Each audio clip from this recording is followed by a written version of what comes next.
quickly then also bring in Brigadier Vinod Dutta in at this point, former General Secretary DCMG. Brigadier Dutta, as far as the situation on ground is concerned, how complicated is the rescue and relief operation? How challenging is it as well? What are the obstacles that the teams must be facing on ground? What do you believe are the factors that have contributed to this unprecedented situation for the state in decades?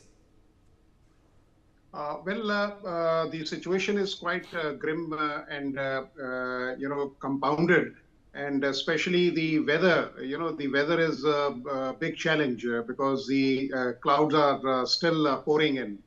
Secondly, I think Indra had already brought out very nicely that because the problem of Punjab is the catchment area of these rivers, Himachal, because the kind of 8-laning and 4-laning of the roads which is going on, illegal mining, the trees are being cut.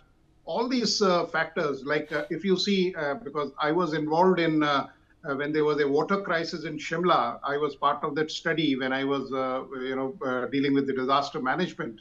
When we read the blueprint of Shimla, it was meant for, say, about 80,000 people at best to accommodate 1 lakh people. Now you see over weekends, more than 1.5 lakh people land up there just to celebrate. So the government have to decide that what is the land potential which is there, especially in the hills. The terrain and the configuration of architecture is totally different as far as plains are concerned and the hills are concerned. So that factor is being ignored very badly. Secondly, you see, Punjab was known for very good canal, the system which was there. But because of the encroachment, because of no desilting being done, because of the filth which is coming into these canals, you must have seen that everything is getting choked. Thirdly, the problem is that the civil administration is not geared up at all. They've been making a lot of tall claims that we will do this, or we will we are there with the people. That's why they say, as per the books, the first responder is NDRF, but literally the first responder is people. What the Mr. Pritpal was telling, that it is because of the volunteer forces they have been able to plug in these loopholes.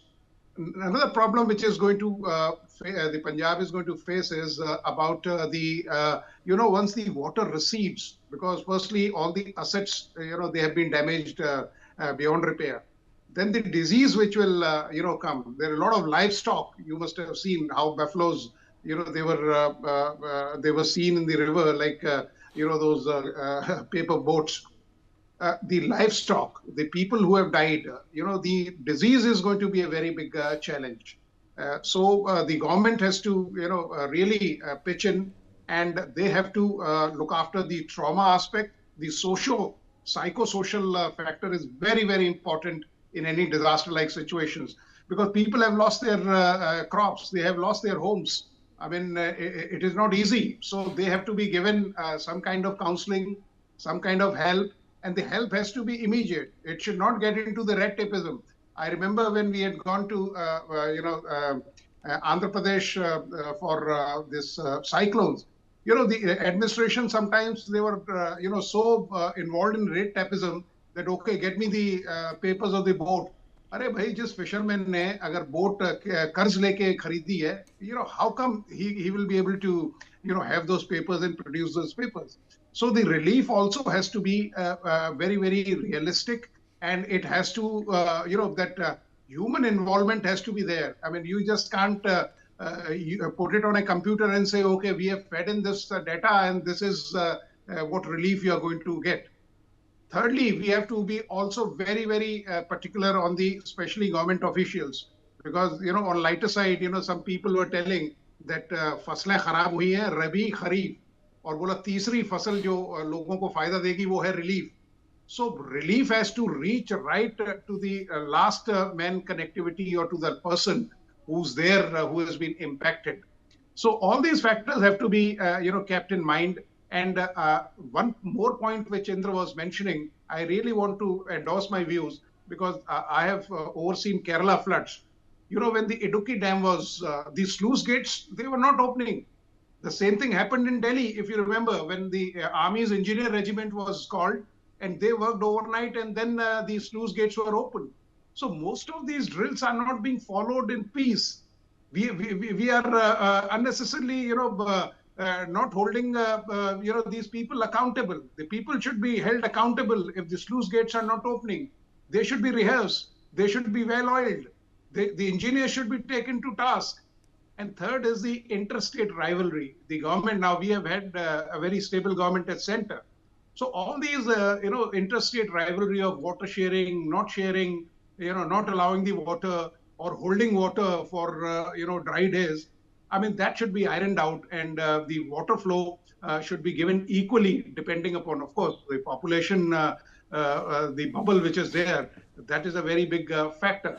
So all these factors, if you combine, and of course, people are there to, give their services voluntarily, otherwise also.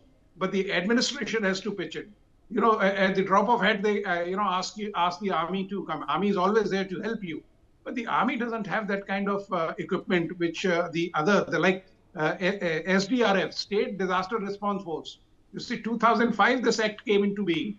And it has given a mandate which is very clear that the uniformed person and ex-servicemen will be enrolled. Yes. You will be surprised that most of the SDRF establishment is not fully subscribed.